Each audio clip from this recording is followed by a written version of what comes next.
Sienna Shaw stepped through the revolving doors of Stratagem Solutions' gleaming headquarters just before sunrise, her heart thrumming with a mixture of excitement and nerves.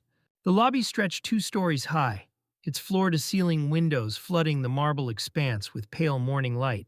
Polished stainless steel columns reflected her image as she made her way past the concierge desk, where a sharply attired attendant offered her a courteous nod. She adjusted the strap of her leather satchel, a gift from her grandmother, and paused to smooth the lapels of her charcoal blazer. This was no ordinary day. As one of the firm's first diversity consultant interns, Sienna had earned a coveted seat at the Global Leadership Insights Seminar, an exclusive gathering of the firm's senior partners and C-suite clients. Rumor had it that past speakers had included Fortune 500 CEOs and Harvard Business Review columnists. Tonight, Sienna's name would be listed on the printed program right alongside theirs. She followed a narrow corridor past walls hung with abstract art, bold splashes of cobalt and gold, until she reached a bank of mirrored elevators. 2 glass doors slid open and she stepped inside with 4 men in tailored suits, each tapping impatiently at his smartphone. The elevator rose in near silence, the digital display ticking from lobby to 8th floor. When the doors opened, she found herself facing a hallway lined with frosted glass offices. A velvet rope cordoned off the entrance to Conference Room D. Outside the rope, a polished mahogany podium bore the Stratagem crest, a stylized globe encircled by a laurel wreath. A cluster of staff in navy blazers arranged rows of plush chairs facing a curved wall of projection screens. Beneath the screens lay a sleek buffet table, an array of smoked salmon canapes, mini quiches, and crystal flutes of apple ginger infusion.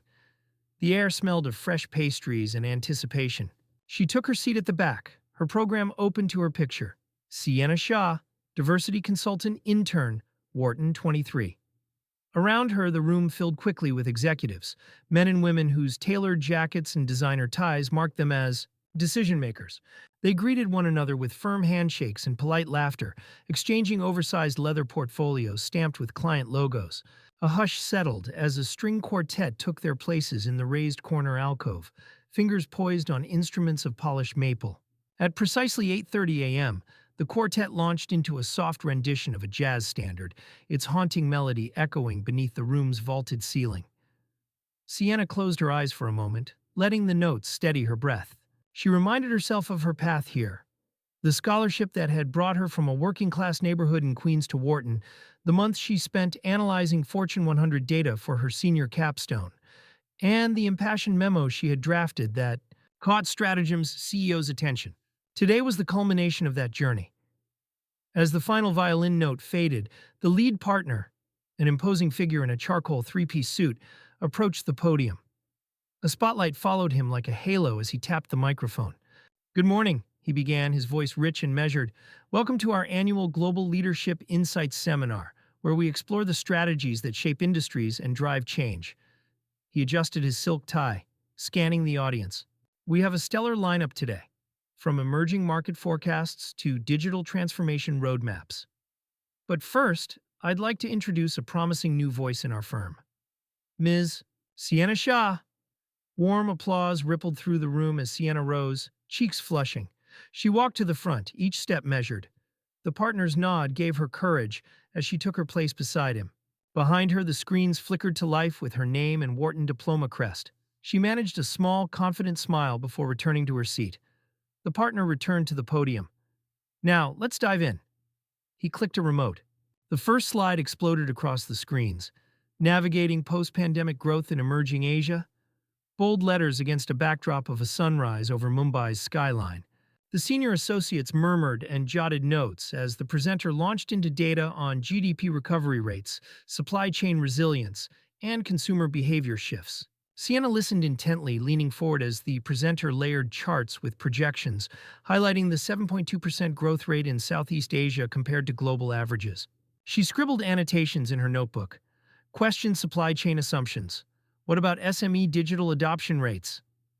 Consider sociocultural risk metrics in forecast model.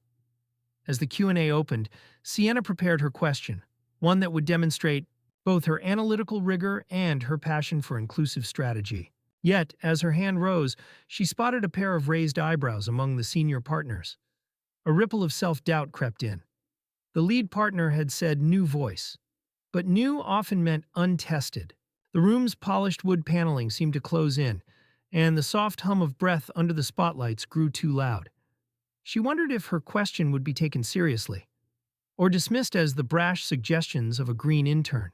But this was her moment. Taking a steadying breath, Sienna raised her hand higher, confidence radiating from her posture. The presenter nodded toward her.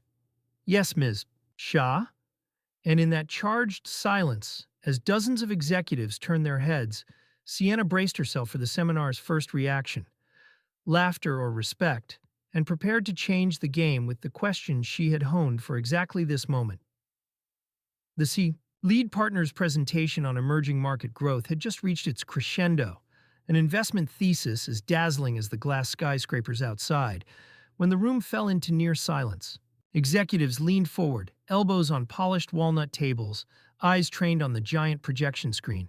Sienna Shah felt her pulse quicken as the speaker wrapped up his slide on Consumer Sentiment Index Trends, the final bar chart pulsing against a map of Mumbai and Jakarta. She cleared her throat softly, lifted her hand halfway, then steeled her nerves and raised it fully. All at once, a ripple of surprise swept through the room. The hum of hushed conversation paused mid-sigh. A junior associate froze mid-note. Even the quartet tucked away their instruments in the corner, sensing the shift in energy. Sienna's stomach tightened. She was about to speak in a room filled with senior partners whose combined net worth dwarfed her student loans. Yet the question she'd rehearsed on the subway ride here pressed at her lips. The partner paused, swiveled on his heel, and cast her a polite but incredulous glance. "Yes?" he prompted, as though startled that someone so junior might actually have something to say. Sienna inhaled, her voice steady despite the sudden flutter in her chest. "On your slide regarding the CPI scores," she began, "I noticed the model weights consumer credit growth equally across all urban segments. Yet recent data from the National Payments Authority suggests digital wallet penetration skews dramatically higher in Tier 2 cities. Have you considered reweighting the index to reflect that disparity?" For a heartbeat, the room held its breath. Then the first chuckle echoed from the back row, a low, mocking rumble that rippled into outright laughter. Heads turned, glasses tinkled on tables, and Sienna felt every eye in the room bore down on her. A gray-haired partner in the corner shook his head, muttering, "This is sophomoric at best." From the bench behind her, a cluster of summer interns smirked, exchanging glances as if to say, "Nice try, kid." Heat flamed in Sienna's cheeks as mortification coursed through her veins. She saw the presenter's lips twitch in reluctant amusement before he cleared his throat and offered, "Thank you for your enthusiasm, Ms. Shah. We'll consider that in our next iteration." The words dripped with condescension. Sienna's hands tightened into fists in her lap. She forced herself to nod, blinking back tears she refused to shed in public. Her confidence, built over years of debate tournaments and honors-level case studies, felt like shattered glass at her feet. Each echoing guffaw felt like a nail slipping into her self-doubt. She slid back in her chair, head bowed, focusing on the rim of her coffee cup to keep from trembling. The seminar moved on as though nothing had happened. Another partner launched into Q2 earnings, and the laughter faded like distant thunder. But for Sienna, the sting lingered, a wound opened wide. After the session, in the hushed lobby, Sienna lingered near the catering tables, fingering the edge of a cucumber mint spritzer. She overheard two analysts whispering, "Who is she anyway?" and "Bet she's just here for the diversity quota." The words cut deeper than any critique of her proposal. She wanted to vanish into the marble floor beneath her. That evening, back in her small studio apartment, Sienna sank onto her couch, Diploma clutched in her lap, a pristine Wharton parchment bearing her name in gold foil. She traced the embossed seal with trembling fingers, recalling the night spent mastering econometric models and competitive case simulations. How had that same intellect been mocked today? Tears she'd valiantly held back at stratagem now fell freely. Yet as she pressed her forehead to the cool paper, she found resolve beneath the ache. The laughter of that room would not be her final word. She would return tomorrow, raise her hand again, and ensure that her Wharton diploma and the years of study behind it spoke louder than any misguided scoff. In that quiet moment, Sienna vowed that her next question would not only earn their respect, but irrevocably changed the way they saw her, and by extension, every intern whose potential they had once dismissed. The laughter still echoed in Sienna's ears as she slipped out of conference room D and into the hushed corridor. Her heels clicked unevenly against the marble floor, each step an echo of mortification. She paused by a sleek stainless steel water dispenser, the cool mist fogging the glass before her, and pressed her forehead against the wall. The room behind her carried on, executives conferring in low tones, associates flipping through slide decks, none pausing to check if she'd walked away. At the cafeteria downstairs, Sienna found her usual corner table, its vinyl seats scuffed from years of interns. She sighed and sank onto the bench, pulling her laptop from her satchel and opening a half-written analysis of consumer credit reweighting. But the words blurred on the screen. Around her, the morning's breakout groups discussed supply chain resiliency and digital wallet adoption. No one looked her way. A pit formed in her stomach as she recalled the jeers, how a single question had turned her from promising intern to overreaching pupil. She glanced at the printed program lying next to her tray. Sienna Shaw, Wharton School of Business, class of 23. Even the gold foil lettering felt taunting now. She reached into her blazer pocket and pulled out her acceptance letter, still embossed with the stratagem seal.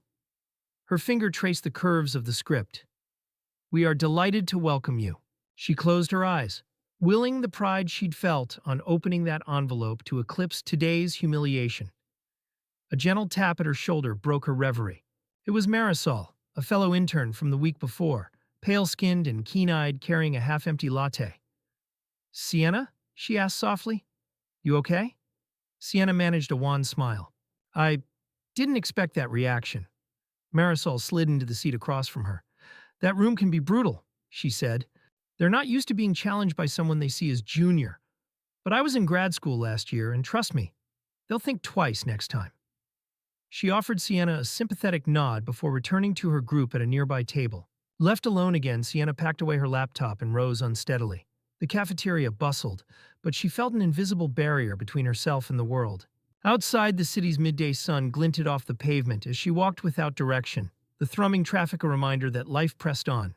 Passing a shop window, she caught sight of her reflection, blazer slightly askew, eyes glassy, and turned abruptly. That evening, Sienna returned to her small studio apartment. The doors click a sharp punctuation. The walls were lined with framed credentials, her magna cum laude diploma from Wharton, her high school valedictorian certificate, photographs of her grandmother pinning a scholarship ribbon on her jacket. Each artifact bore witness to late nights in the library and sacrifices long forgotten by the seminar's smug attendees. She poured herself a cup of chamomile tea and sank onto the edge of her bed, the Wharton diploma resting against the headboard like a silent sentinel. Remembering her grandmother's words, "Never let others write your story, Sienna," she pulled out a spiral notebook and began to write. The questions she had prepared, the data points she had researched, the insights she had rehearsed. By the time the kettle whistled again, she had outlined a script for her next intervention, a penetrating question on market entry risk that would leave no room for scoffs. Late into the night, Sienna typed a fresh slide deck in soft lamplight, each line of text a brick in her rampart against self-doubt. She rehearsed her voice's cadence in the mirror, firm, measured, and insistent. When fatigue finally closed her eyes, she slept with the diploma's frame just inches away, dreaming not of yesterday's humiliation, but of tomorrow's comeback. In the quiet dawn before her alarm, Sienna rose with a single resolve. She would raise her hand again. And this time, when she spoke, the room would listen. The dawn light filtered through the slatted blinds of Sienna's tiny studio apartment, painting golden stripes across her Wharton diploma hanging above the desk. She woke before her alarm, heart thrumming with anticipation rather than dread. Last night's self-imposed preparation had consumed her. She'd pored over sector reports, revised her slide deck, and practiced her phrasing until every syllable felt like second nature. Today, she would not be silenced. By 7:15 a.m., Sienna stood before the full-length mirror in her charcoal-sheath dress and pearls, an ensemble that felt both professional and unassailable. She slipped a slim tablet into her leather satchel, its lock screen displaying a single file, reweighting CPI for Tier 2 realities. With a final breath, she stepped onto the city's sidewalk, the morning breeze tousling her hair as she strode toward Stratagem Solutions Glass Tower. At the lobby's concierge desk, the attendant greeted her with a warm nod that held no trace of yesterday's condescension. "Back for day 2, Ms. Shaw?" he asked, scanning her badge. She offered a steady smile and proceeded through the security turnstile, her confidence measured in the cadence of each step. The elevators whisked her to the 22nd floor, where polished mahogany panels lined the corridor and abstract art glowed beneath recessed lighting. Fellow attendees, partners, VPs, senior associates, milled quietly, their polished shoes clicking in unison. Sienna held her head high, greeting a few colleagues with a soft "good morning," their surprised smiles a reminder that yesterday's laughter had already begun to lose its power. She slipped into conference room D 10 minutes before start time and chose a front row seat, directly beneath the projector's beam. Around her, ornate columns and plush carpeting lent the space an air of gravitas. A polished oak side table groaned under the weight of executive gift bags and bound strategy journals. She set her tablet beside her water glass and took a deep sip of the crisp, lemon-infused water, steadying herself for what was to come. At precisely 8:45 a.m., the room's lighting dimmed and a soft hush fell. The quartet's violinist struck the opening note of Debussy's Clair de Lune, its gentle melody weaving through the seats until the lead partner emerged at the podium, his dark suit a silhouette against the projection screen. Sienna watched his practiced gestures as he introduced the morning's theme: adaptive strategy in a volatile global market. The opening keynote drifted into detailed analysis of emerging tech disruptions, but Sienna's focus remained on the sequence to follow, the dedicated Q&A that would be her chance. 90 minutes later, the presenter clicked through the final slide, an intricate Sankey diagram illustrating cross-border capital flows, and the room exhaled. "Thank you," the partner said, voice resonant. "We're now open for questions." Heads turned toward the center aisle. Sienna felt the heat rise to her cheeks, but raised her hand without hesitation.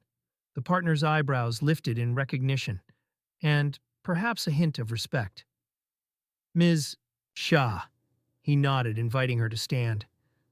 The room's ambient buzz fell silent. All eyes were on her as she rose, posture impeccable. "Thank you," she began, voice clear and unwavering.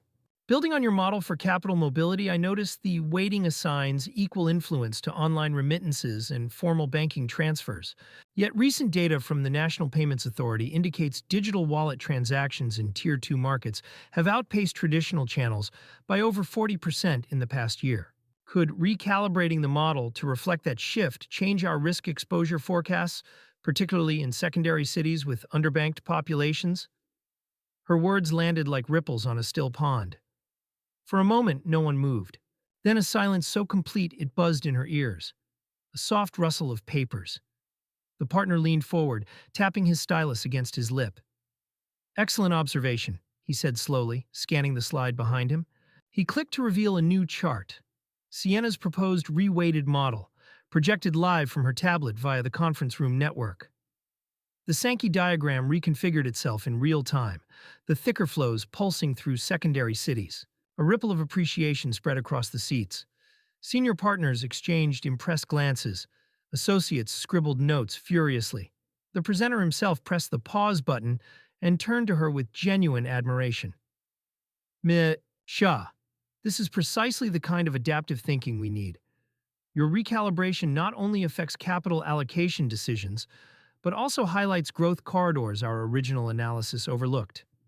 He gestured to the screens. "Would you walk us through your methodology?" Sienna nodded and stepped to the side, guiding the room through each data point. The source data sets, the normalization process, the multiplier adjustments based on transactional velocity.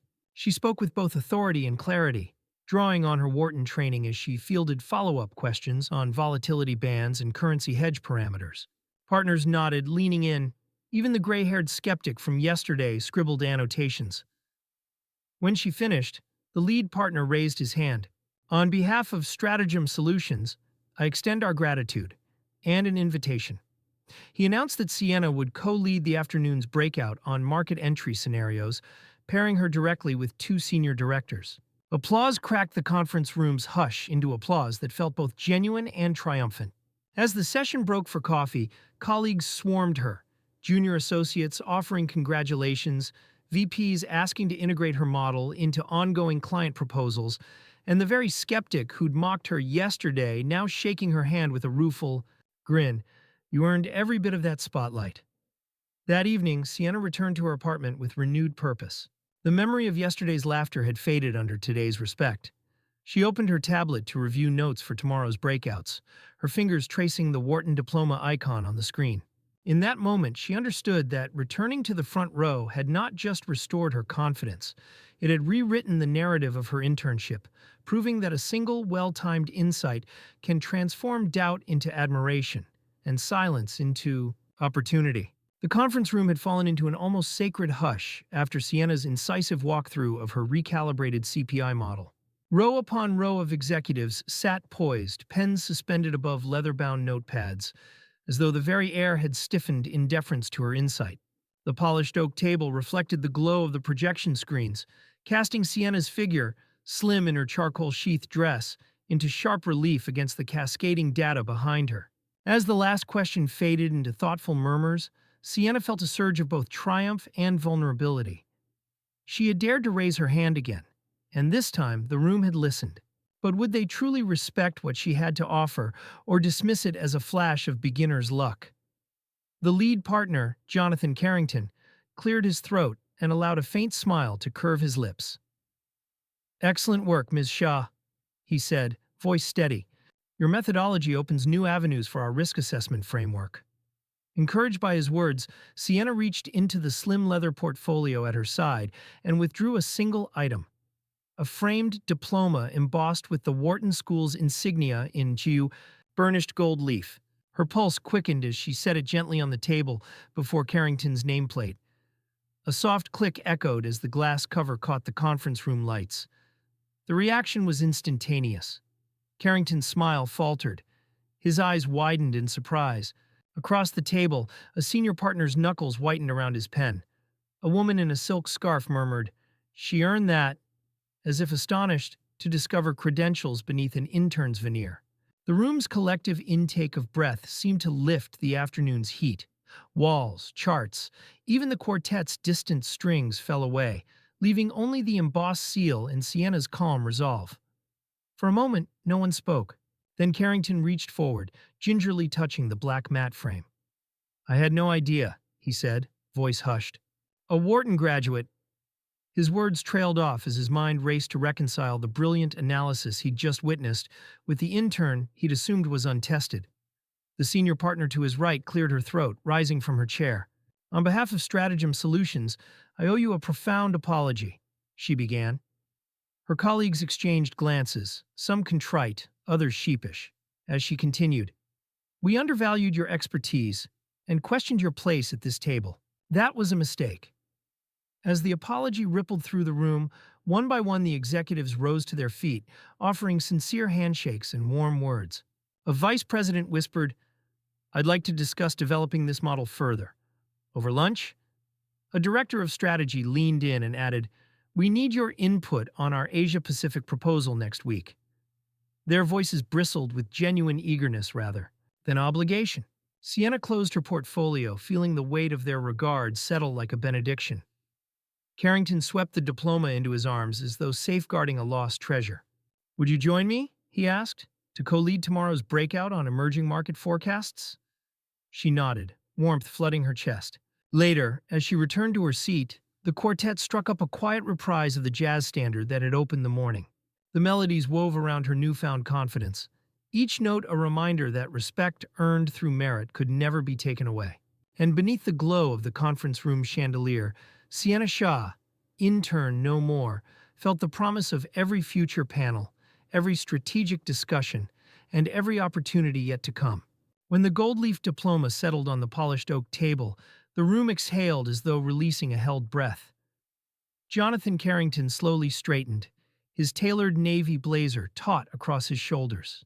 He cleared his throat, studying Sienna's framed Wharton scroll as if seeing her for the first time. "Ms. Shah," he began, voice measured but sincere, "I owe you, and everyone in this room, an apology." He paused, searching each face for a sign of readiness. The senior partner to his left, Margot Wentworth, closed her eyes and nodded. Carrington took a steadying breath. Yesterday, I dismissed your question as the overreach of an intern. Today, I stand corrected. Your insight on reweighting the Consumer Sentiment Index revealed blind spots in our analysis. Blind spots I should have seen myself. A murmur rippled through the room. Gratitude, relief, and the faintest hint of chagrin. Carrington reached into his jacket pocket and produced a crisp letterhead. Effective immediately, I am reallocating strategic resources to include your research methods in every client engagement. Furthermore, I invite you to join me on the Global Markets Advisory Board, a role normally reserved for senior analysts. He laid the letter before Sienna, the stratagem crest gleaming at the top. Before Sienna could respond, Margot Wentworth rose.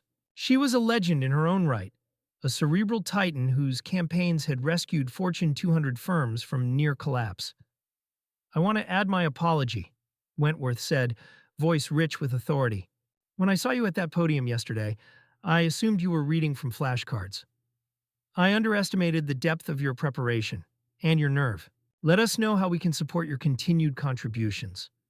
Her sharp gaze met Sienna's, and for a moment the room felt smaller, more intimate, an earnest circle rather than a staged panel. One by one, executives stepped forward. The regional VP for Southeast Asia, a lean man named Chen Dao, clasped Sienna's hand. Your model reflects the realities I see on the ground, he said quietly. I would be honored to have you co-author our next market entry report. Beside him, the Director of Client Services, Patricia Morales, offered an envelope stamped Confidential, an invitation to present at the upcoming Board of Directors retreat in Sitin Midar, Geneva. Amid the flurry of handshakes and congratulatory whispers, Sienna felt an unexpected warmth. The very individuals who had laughed now lined up to express regret and propose collaboration. Even the junior associate who'd scoffed in the back row approached with downcast eyes. I'm sorry for my reaction, he said. I'd welcome any chance to learn from you. Sienna smiled, the sting of yesterday's humiliation dissolving beneath this tide of genuine contrition. As the room began to empty, Carrington drew Sienna aside by the windows overlooking the city skyline. Thank you for forgiving me so graciously, he said, voice quiet. Your performance today has already reshaped my thinking, and no doubt our firm's. Please consider this the first of many such conversations. He handed her a slim notebook embossed with Stratagem's seal, a personal journal to capture her reflections and proposals. Later that afternoon, Sienna found herself back at her favorite corner of the company cafeteria, once a lonely refuge, now a place where colleagues sought her out. She joined a small round table of associates who just days ago had seemed immune to her presence. Now, they leaned in eagerly as she outlined her ideas for integrating behavioral economics variables into client risk assessments. They nodded, asked follow-up questions, and offered to convene a working group before month's end. On her way out, Sienna paused at the reception desk to collect her satchel. The concierge smiled. Heard your news, he said conspiratorially. Looking forward to seeing what you do next. As she exited back into the afternoon sun, Sienna inhaled deeply, the warmth on her face a reminder that respect cultivated through merit can blossom into alliances that no doubt will shape her career and the firm's future far beyond a single seminar room. 6 months had passed since Sienna Shaw upended Stratagem Solutions seminar room with her data-driven question, and even more since her Wharton diploma first glinted under the conference room lights. Today, she stood before that very room again, but she was no longer the wide-eyed intern in the back row. Now, as director of the firm's new Equity and Leadership Division, she commanded a team of 5 analysts and 2 senior partners, an honorific no one had imagined possible back in Chapter 1. The morning began with a flurry of activity in Stratagem's vaulted 22nd floor offices. Sienna's assistant, Tyler, handed her a steaming mug of chamomile tea as she reviewed the day's agenda on her tablet. Rollout of the blind project matching platform presentation of the first Equity Audit Findings Mentorship. Kickoff with 20 Summer. Interns panel discussion. Sustaining merit beyond bias. Moments later, she swept into the large training room, its glass walls etched with the firm's new Respect and Merit Charter. Seated at round tables were associates in crisp suits, some of whom had once whispered doubts about her credentials, and a row of eager interns sporting freshly issued Equity and Leadership badges. At the front, a projection screen glowed with the words, "Welcome, Director Shah," flanked by portraits of past partners. Sienna cleared her throat and tapped the microphone. "Good morning, everyone," she began, voice steady and warm. "6 months ago, many of you met me as an intern, raising my hand. Today, I meet you as the steward of our commitment to fairness and opportunity." Murmurs of recognition rippled across the room as she launched into the first agenda item: Blind Project Matching Platform. She clicked to reveal a live demonstration of the new platform, an interface where intern profiles, stripped of names, alma maters, and demographics, were algorithmically matched to project needs based solely on skills, assessments, and preference rankings. She guided them through a mock match, a data analyst profile with high scores in M&A research being paired with the upcoming Pacific Rim market entry team. As she navigated through the dashboard, she pointed out real-time metrics: a 45% increase in intern satisfaction, a 30% reduction in busy work assignments, and a 25% uptick in creative proposals generated by newly empowered interns. A vice president nodded thoughtfully, noting how the system could scale to associate staffing as well. Equity audit findings.